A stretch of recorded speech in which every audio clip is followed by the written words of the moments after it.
हम देख रहे थे कि लिथियम को क्यों नहीं रखा जा सकता केरोसिन ऑयल में।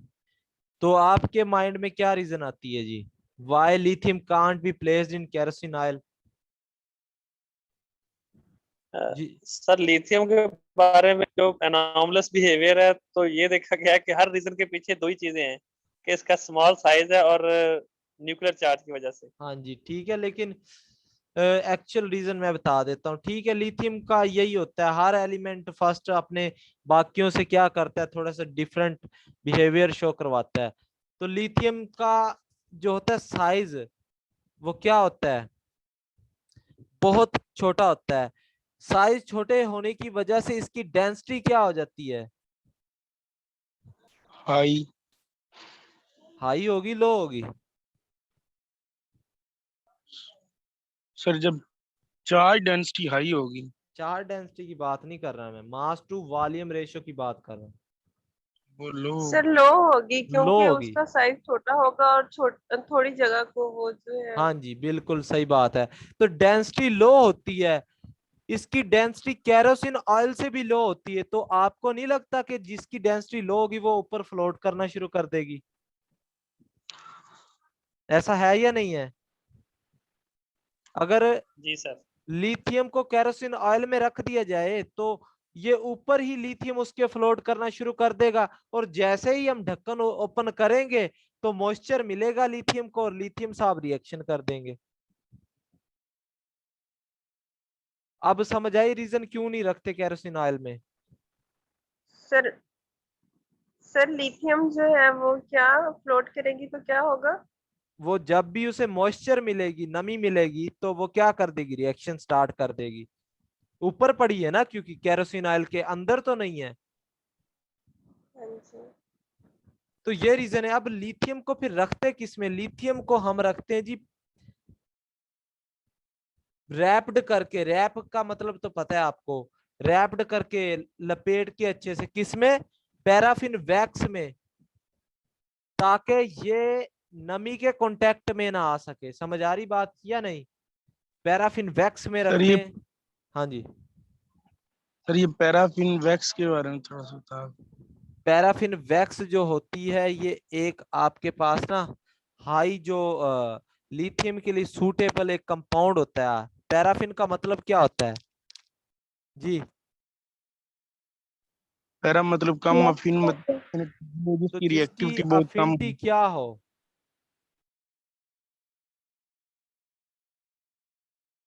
जिसकी अफिनिटी क्या हो, कम हो। तो वो कम आपकी, हो सकता हाँ जी, तो वो पैराफिन वैक्स होगी। समझ आई बात की या नहीं आई?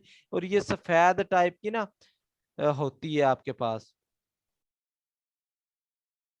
पेट्रोलियम से डिराइव करते हैं पैराफिन वैक्स। परेशान हो गए आप लोग तो। सर, जैसे ये वैसलीन या पेट्रोलियम हाँ जेली, जी वही, वैसलीन जिसे कहते हैं हम, हाँ वही चीज, वही चीज। पेट्रोलियम की सर जी प्रोडक्ट दोबारा होती है। बता दें, वो आवाज जो है उसमें डिस्टॉर्शन हो गया था तो किस समझ चीज नहीं आई का दोबारा पैराफिन वैक्स बताएं? का। पैराफिन वैक्स सर जो जी आपके, पैराफिन वैक्स। हाँ जी, पैराफिन वैक्स जो होती है आपके पास, ये जैसे वैसलीन इन्होंने बताया है, या ये आपके पास पेट्रोलियम नहीं होता, जो उसका हाँ प्रोडक्ट जी। होता है, फ्रैक्शनल डिस्टिलेशन से हमें ऑब्टेन होती है। पैराफिन वैक्स एक होती है चीज, ठीक है? सर हाँ तो जी। ये ऑर्गेनिक होती है, ऑर्गेनिक इन नेचर है। यहां तक किसी को कोई चीज समझ ना आई हो तो? हाँ जी, क्लियर है सबको?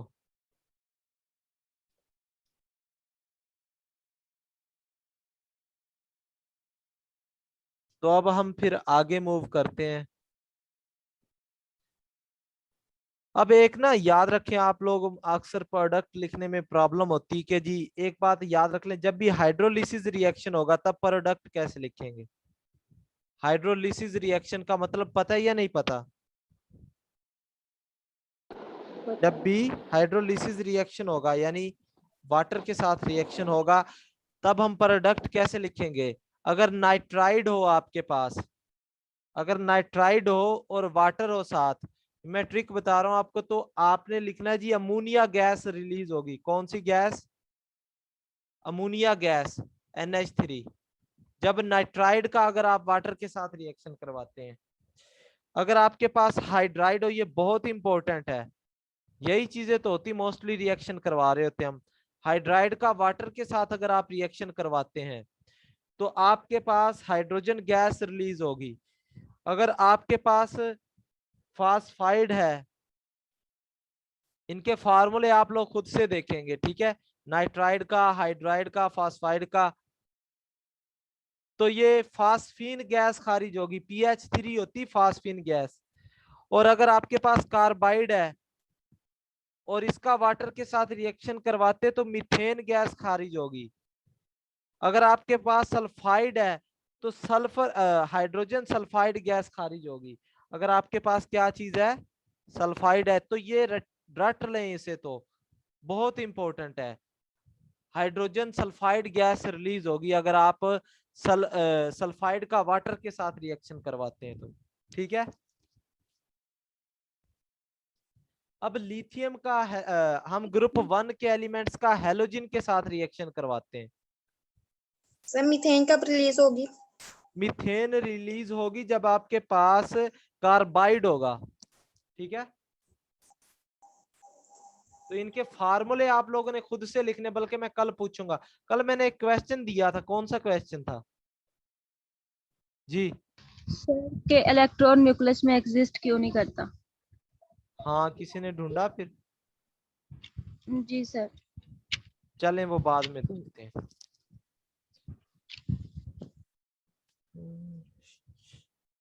लिथियम का जब आप हेलोजन के साथ रिएक्शन करवाते तो हेलाइड बनते, क्या बनते?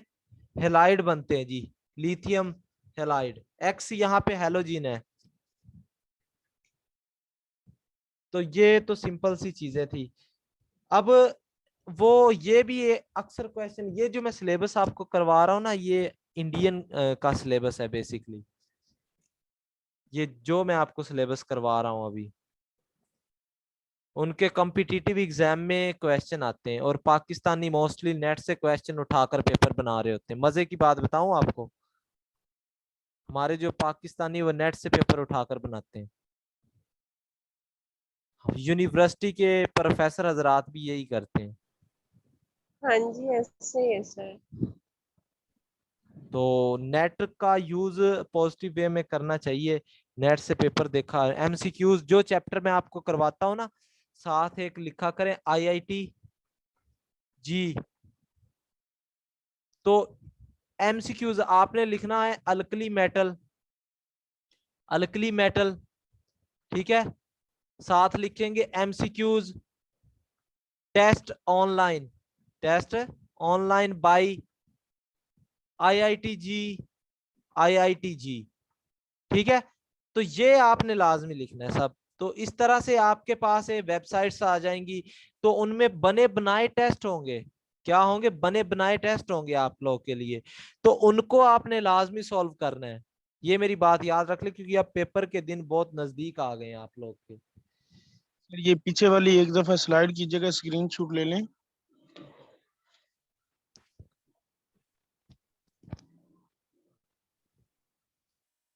Okay sir.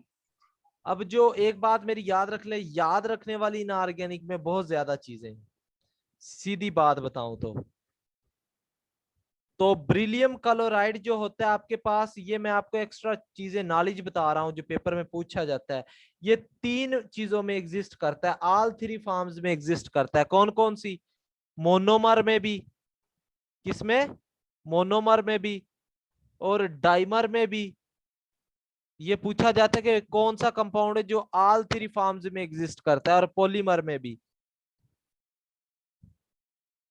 अब कब एग्जिस्ट करेगा मोनोमर, डाइमर, ट्राइमर या पॉलीमर? देखिए, जब सॉलिड स्टेट में होगा ब्रिलियम, तब आपका ब्रिलियम क्लोराइड जब सॉलिड स्टेट में होगा तब ये एग्जिस्ट करेगा पॉलीमर की फॉर्म में। याद रख लें, जब किस में होगा? सॉलिड स्टेट में। लेकिन जब आपके पास वेपर स्टेट में हो और टेम्परेचर जो हो बिलो 1200 हो, किसके? बिलो 1200 के हो, तो ये आपके पास एग्जिस्ट करेगा डाइमर में। अगर आपके पास टेम्परेचर 1200 से ज्यादा हो तो ये आपके पास एग्जिस्ट करता है मोनोमर में। हाँ जी, समझ आई बात या नहीं आई? तो जी ये सर, जैसे पॉलीमर में कब एग्जिस्ट करता है, दोबारा जब बताइएगा। सॉलिड फॉर्म में होता है बेरिलियम क्लोराइड।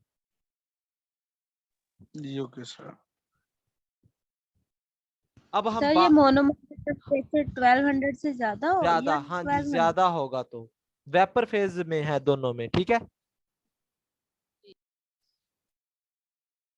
अब हम बात करते फॉर्मेशन ऑफ कार्बोनेट्स की।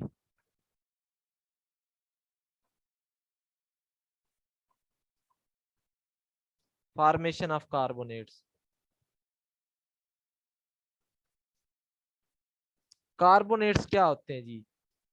आपको पता है कि जब भी अल्कली मेटल ऑक्साइड का कार्बन डाइऑक्साइड के साथ रिएक्शन करवाया जाए तब क्या फॉर्म होगा? कार्बोनेट फॉर्म होती है, ऐसे है या नहीं? ठीक है। अब याद रखें कार्बोनेट जो होती है वो दोनों तरह से फॉर्म की जा सकती है। किससे? ऑक्साइड से भी बन सकती है और हाइड्रोक्साइड से भी बन सकती है। हाइड्रोक्साइड क्या होते हैं? OH वाले। और ऑक्साइड क्या होते हैं? जिनमें ऑक्सीजन होता है। समझ आई बात या नहीं आई? कि आपने कार्बोनेट्स बनाने हैं तो आपके पास ऑक्साइड वाला कंपाउंड भी हो सकता है और हाइड्रोक्साइड वाला भी हो सकता है। तो इन दोनों का अगर आप कार्बन डाइऑक्साइड के साथ रिएक्शन करवाएंगे तो आपके पास मेटल कार्बोनेट बन जाएगी। या दूसरे लफ्जों में मैं लिख देता हूं कि मेटल ऑक्साइड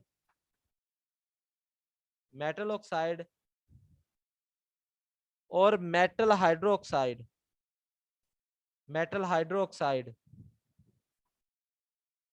इन दोनों का अगर आप CO2 के साथ रिएक्शन करवा दें तो आपके पास क्या बनेगी? मेटल कार्बोनेट बनेगी। सर दोनों का इकट्ठा या इन दोनों में से किसी एक का? किसी का भी, मतलब दोनों का करवा दें। मतलब दोनों का करवाने का मतलब क्या है कि मेटल का करवा दें या मेटल ऑक्साइड का करवा दें या मेटल हाइड्रोक्साइड का, ठीक है। ठीक हो। तो जैसे मैं आपसे कहूं कि Na2O, इसका कार्बन डाइऑक्साइड के साथ रिएक्शन करवाएं, क्या बनेगा? Na2CO3। समझ आ गई बात? एक बात ये याद रखनी है, जो अल्कली कार्बोनेट्स होते हैं ना वो हाईली स्टेबल होते हैं। अल्कली की बात कर रहा हूं, alkali carbonates are highly stable और ये डीकंपोज नहीं होते। ये क्या नहीं होते? डीकंपोज नहीं होते, यानी ब्रेक डाउन नहीं होती इनकी, ये हाईली स्टेबल होते हैं सिवाय लिथियम के। लिथियम का जो कार्बोनेट होता है वो डीकंपोज हो जाता है। और दूसरा पॉइंट, अगर हम टेम्परेचर 1000 से ज्यादा कर दें फिर जाकर ये डिकम्पोज होंगे, किसमें? वापिस अपने मेटल ऑक्साइड में या मेटल हाइड्रोक्साइड में, और प्लस क्या रिलीज कर देंगे? Oxygen gas. हाँ जी, ये बात समझ सर आई या नहीं जी? सर 1000 टेम्परेचर करेंगे तो सारे के सारे अल्कली कार्बोनेट हाँ चेंज जी, हो जाएंगे? 1000 के करेंगे तो सब के सब चेंज हो जाएंगे, ठीक है। हर चीज का एक होती है ना लिमिट, उस लिमिट से अगर बियॉन्ड चले जाएंगे तो हर चीज ही ब्रेक हो जाएगी, ठीक है। तो इसी तरह ग्रुप 2 की है कि मेटल ऑक्साइड ले लें आप या मेटल हाइड्रोक्साइड ले लें और उसका रिएक्शन कार्बन डाइऑक्साइड के साथ करवा दे तो मेटल कार्बोनेट बन जाएगी। और metal carbonates are more stable than metal bicarbonates, ठीक है। क्यों स्टेबल है? क्योंकि जो मेटल बाइकार्बोनेट होती है ना ये आपके पास ब्रेक डाउन हो जाती है। किस में ब्रेक डाउन होती है? जैसे लिथियम बाइकार्बोनेट है तो ये ब्रेक डाउन होकर क्या बना देती? कार्बोनेट बना देती है। इसका क्या मतलब हुआ कि कार्बोनेट मोस्ट स्टेबल है। क्यों? क्योंकि ये ब्रेक डाउन हो जाती है हीट जब करवाते हैं। अब हम बात करते हैं फॉर्मेशन ऑफ बाइकार्बोनेट्स। बाइकार्बोनेट्स की बात करते हैं। जो जितने भी ग्रुप 1 और ग्रुप 2 के एलिमेंट जो होते हैं वो बाइकार्बोनेट्स बनाते हैं, ठीक है। और जब भी बाइकार्बोनेट डीकंपोज होती है तो ये याद रख लें, बाइकार्बोनेट जब भी डीकंपोज होगी ये आपके पास किस में जाएगी, एक तो कार्बोनेट देगी आपको, दूसरा वाटर देगी, तीसरा CO2 देगी। मिसाल के तौर पर सोडियम बाइकार्बोनेट, ये इसे डीकंपोज करवाएं तो ये जाएगी Na2CO3 plus water plus CO2। तो ये चीज आपने याद रखनी है, ठीक है। अब आपसे पूछा जाए which one is more stable,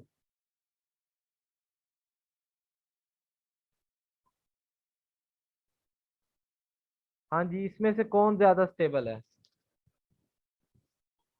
sir ji beryllium carbonate. हाँ जी, ठीक है, तो ये आपने याद रखनी है।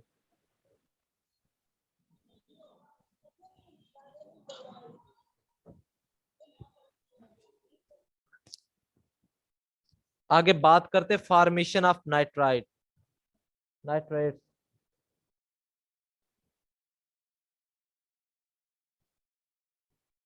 फॉर्मेशन ऑफ नाइट्रेट, नाइट्रेट्स क्या होते हैं? ये आपके पास मेटल नाइट्रेट होते हैं, ये जनरल फार्मूला ये होता है उनका, मेटल नाइट्रेट का। जैसे लिथियम नाइट्रेट हो गया आपके पास, सोडियम नाइट्रेट हो गया। तो ये जब भी अल्कली मेटल रिएक्ट करते हैं तो क्या बनाते हैं, मेटल नाइट्राइट बनाते हैं, ठीक है, नाइट्रोजन के साथ रिएक्ट।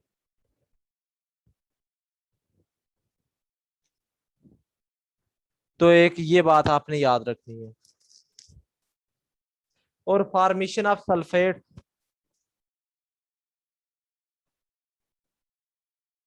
जितने भी अल्कली मेटल होते हैं ये सल्फेट्स बनाते हैं, इनका जो जनरल फार्मूला ये होता है M2SO4।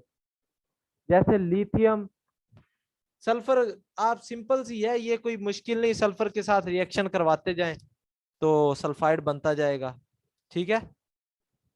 जैसे sodium sulphate, all metal sulphates on fusion with carbon, ये चले छोड़े, ये आपके काम की चीज नहीं है। सर वो तो बता दें, हम लिख रहे हैं। जी चलें लिख लें। जितने भी फिर मेटल सल्फाइड्स होते हैं जो आपके, ये जब कार्बन के साथ फ्यूज होते हैं तो ये अपने रिस्पेक्टिव चले जाते हैं मेटल सल्फाइड में। किस में चले जाते हैं? Metal sulphate. ये कन्वर्जन बता दी मैंने आपको। सल्फेट किस में चले जाएंगे? सल्फाइड में, समझ आई? और साथ कार्बन मोनोऑक्साइड गैस रिलीज करते हैं, ठीक है। तो हाँ जी, यहां तक किसी को कोई प्रॉब्लम हुई हो तो बताएं। क्लियर है सबको? जी। तो बेसिक हम अब ना कुछ कंपाउंड्स देखते हैं, अल्कली मेटल के इंपॉर्टेंट कंपाउंड्स की बात करते हैं हम। Important compounds of alkali metal, important compounds. पहला कंपाउंड है हमारे पास सोडियम हाइड्रोक्साइड। इनको हम अच्छे से देखेंगे, ये पेपर में पूछे जाते हैं ये चीजें। अब इसका जो केमिकल नेम क्या होता है जी सोडियम हाइड्रोक्साइड का? सोडियम हाइड्रोक्साइड ही होगा chemical name. Sir chemical name की बात कर रहा हूं, कॉस्टिक सोडियम हाइड्रोक्साइड, ठीक है। और इसका कॉमन नेम क्या होगा? Caustic soda. और ये क्वेश्चन बहुत पूछा जाता है इसका, आपने पेपर उठा के सर देख ऊपर लें जी। सोडियम हाइड्रोक्साइड इसका साइंटिफिक नेम है। ये इसका हाँ जी केमिकल नेम है, और कॉमन नेम इसका कास्टिक सोडा है। पहले हम पढ़ते इसकी प्रिपरेशन जी। प्रिपरेशन कैसे होगी? जब सोडियम कार्बोनेट का कैल्शियम हाइड्रोक्साइड के साथ रिएक्शन करवाते हैं, किसका? सोडियम कार्बोनेट का कैल्शियम हाइड्रोक्साइड के साथ रिएक्शन करवाते हैं तो आपके पास सोडियम हाइड्रोक्साइड बनती है और कैल्शियम कार्बोनेट बनती है। तो ये इसकी फॉर्मेशन है, ठीक है।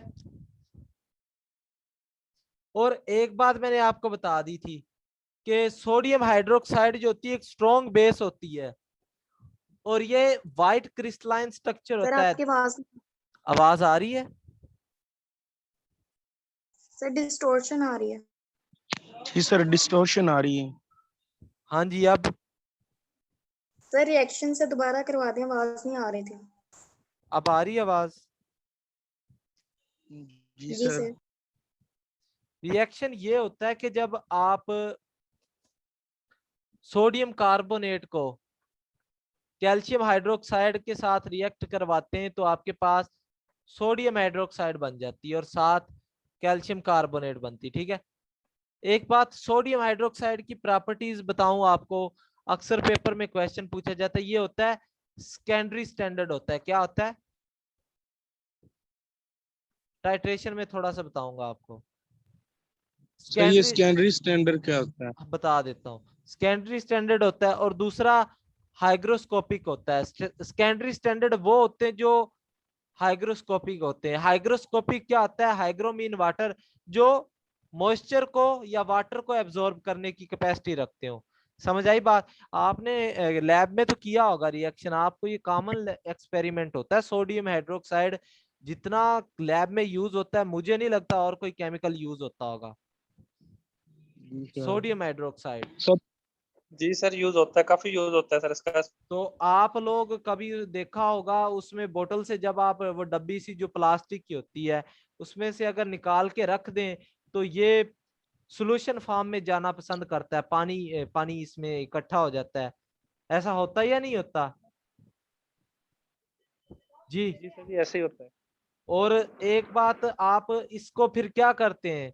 टाइट्रेट करते हैं ताकि इसकी एग्जैक्ट मोलैरिटी फाइंड कर सकते हैं। वो क्यों फाइंड करते हैं? क्योंकि जब आपने बॉक्स में डब्बे में रखा था उसकी मोलैरिटी और थी, लेकिन जब आपने इसे मॉइस्चर के या एयर के कांटेक्ट में लाए तो इसकी मोलैरिटी चेंज हो जाती है, इसलिए हम टाइट्रेट करते हैं। समझ आई बात या नहीं आई?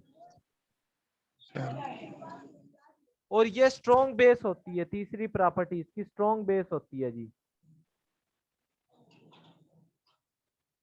और ये इसका जो कलर होता है वो व्हाइट क्रिस्टलाइन होता है, व्हाइट क्रिस्टलाइन सॉलिड होता है, ठीक है।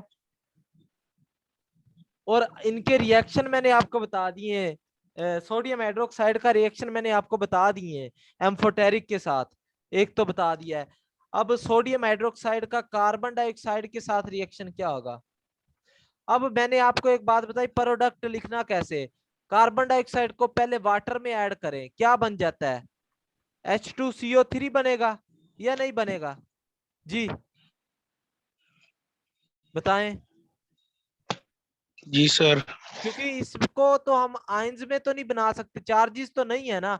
अब H2CO3 का आप NaOH के साथ रिएक्शन करवाएंगे तो क्या प्रोडक्ट बनेगा? Na positive, OH negative, H positive और CO3 नेगेटिव। समझ आ रही बात की? तो Na पॉजिटिव किसके साथ मैच कर जाएगा? CO3 के साथ, और ये H इसके साथ मिलकर वाटर बना देगा। आसान है प्रोडक्ट लिखना, क्लियर है? तो कार्बन डाइऑक्साइड के साथ रिएक्शन भी मैंने आपको करवा दिया है। अब बात करते सल्फर के साथ रिएक्शन, सोडियम हाइड्रोक्साइड का। किसके साथ? सल्फर के साथ रिएक्शन। अब एक बात मेरी याद रख लें, जब भी कोई चीज न्यूट्रल स्टेट में होती है तो वो दो टेंडेंसी रखती है, वो डिस्प्रोप रिएक्शन को शो करवाती है। कौन सा रिएक्शन? डिस्प्रोपोर्शनेशन। कौन सा रिएक्शन होता है? जब एक सब्सटेंस ऑक्सीडेशन भी करवाए साथ और दूसरा रिडक्शन भी करवाए। समझ आ रही है बात या नहीं आ रही? इसमें से ये दोबारा बता दें। डिस्प्रोप रिएक्शन वो होता है कि एक सब्सटेंस ऑक्सीडेशन भी करवाए साइमल्टेनियसली और रिडक्शन भी करवाए। हाँ जी, समझ आई या नहीं आई? सर एस नोट क्या लिखा है आप? एस नॉट का मतलब जीरो स्टेट में, ऑक्सीडेशन स्टेट जीरो। तो जब भी कोई सब्सटेंस जीरो में होती है तो वो ऑक्सीडेशन भी शो करवा सकती है और रिडक्शन भी, या दोनों भी करवा।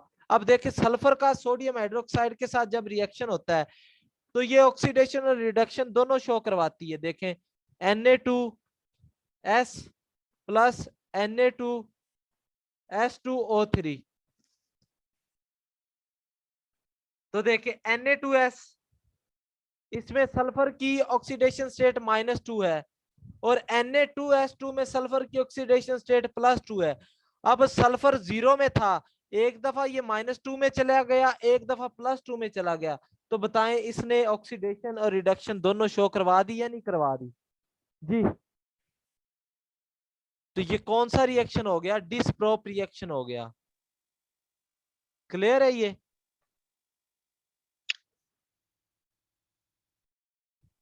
तो ये आपका रिएक्शन था। अब NaOH का हैलाइड के साथ रिएक्शन हो तब क्या होगा? तो NaX कंपाउंड बनता है जी, ठीक है।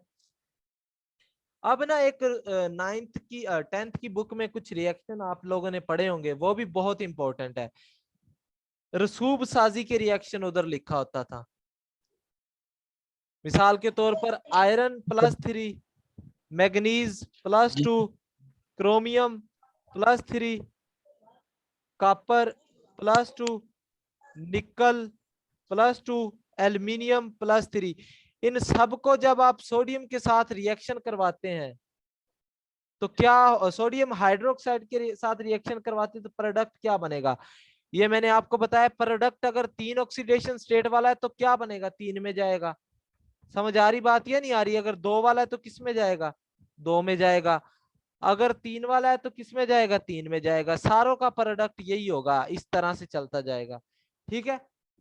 अब इनके कलर कैसे याद रखने? कलर इसका जो होता है, जो ऊपर वाले का आयरन वाले का कलर जो रसूब बनता है, प्रेसिपिटेट जो बनते हैं, उनका जो कलर होता है वो आपके पास होता है ब्राउन। क्या होता है? Brown PPT. नीचे मैग्नीज का होता है पिंक। ये पेपर में क्वेश्चन पूछा जाता है, कलर आपने याद रखने लाजमी। क्रोमियम का होता है ग्रीन और कॉपर का होता है ब्लू। निकल का होता है आपके पास ग्रीन और एल्युमिनियम हाइड्रोक्साइड का व्हाइट। जी सर, ये आयंस की फॉर्म में, अगर ये एलिमेंट की फॉर्म में होंगे तभी यही कलर होगा। आयंस की फॉर्म में होंगे ना जब कंपाउंड का रिएक्शन करवाएंगे, ठीक है। जी। तो ये कलर आपने याद रखने हैं। अच्छा है, इसकी एक ट्रिक है, मैंने जो सुनी वो कहता है कि बीपी गया ब्लू गाउन वाली, इससे इजीली आप याद रख सकते हैं। B for brown, P for BP यानी ब्लड प्रेशर गया ब्लू गाउन वाली, ठीक है। तो G for gown, W for वाली यानी कि वाइट। हाँ जी, यहां तक किसी को कोई चीज समझ ना आई हो तो बताएं जी। क्लियर है सबको? जी सर। तो ये हमने आज यहां तक ही पढ़ना है। किसी का कोई क्वेश्चन है तो बताएं, हम डिस्कस कर लेते हैं, अदरवाइज मीटिंग एंड करते हैं। हाफ चैप्टर तकरीबन हमारा हो गया है। ये मैंने बताया ना आपको, काफी लेंथी चैप्टर है मेरे पास जो लिखा हुआ है। आप लोगों ने मोस्टली नई चीजें पढ़ी हैं आज। जी सर, ये जो आपने बताया था सोडियम हाइड्रोक्साइड, ये सेकेंडरी क्या आपने बताया था, एक वो दोबारा स्टैंडर्ड, बता दें। एक प्राइमरी स्टैंडर्ड जी वो चीज होती है जो जिसकी मोलरिटी हमें क्या हो, नाउन हो। जिसकी मोलरिटी क्या हो, नाउन हो, उसकी मोलरिटी चेंज ना हो वक्त के साथ। और सेकेंडरी स्टैंडर्ड वो होता है जिसकी मोलरिटी अननाउन हो, जिसकी मोलरिटी चेंज हो, जो वाटर को एब्जॉर्ब करे, ठीक है। सर कुछ चीजें होती जो सर ये जो हमारे पास वाटर को अब्जॉर्ब करती है तो हम कहते हैं हाइग्रोस्कोपिक, और जो नहीं अब्जॉर्ब करती उन्हें क्या कहते हैं हम? Non hygroscopic. ठीक हो गया सर। एक क्वेश्चन था, एक लड़के ने मुझसे पूछा था सर, वो इस रिलेटेड नहीं है, उसने ये, अगर आप इजाजत दें तो पूछ सकता हूँ? कौन सा क्वेश्चन, किस चैप्टर में से है? सर वो जनरल सा क्वेश्चन, उसने कहा था कि ये जो हमारे पास जितनी भी फूड वगैरह होती है तो इनको हम ये मुख्तलिफ डब्बों वगैरह में सेव करते हैं, तो इसकी क्या रीजन होती है कि उसमें जल्दी खराब नहीं होती ये हो, तो ये तो रीजन मुझे पता थी कि यानी कि वो हर तरफ से कवर होते हैं, दैट्स कवर वाई। नहीं होती, तो सर इनमें ना एक शीट लगी होती है, आपने कभी गौर किया हो। एक ना, ये जो आप बोतल यूज करते हैं एक केन में मिलती है, एक केन वाली होती है बोतल और एक दूसरी होती है, होता है या नहीं? जी सर। तो आपने ये जब बनाते हैं ना तो एक शीट लगी होती है, बाजू का शीट की में वो होता है एक, तो जब आप बना रहे होते तो प्रिजर्वेटिव उसमें ऐड करते हैं, एक चीज होती है प्रिजर्वेटिव, लफ्ज सुना है ये? जी सर, प्रिजर्वेशन। प्रिजर्वेटिव लफ्ज, अगर ये चीज ना ऐड की जाए आप जितने मर्जी डब्बों में रख लें कोई फायदा नहीं होगा।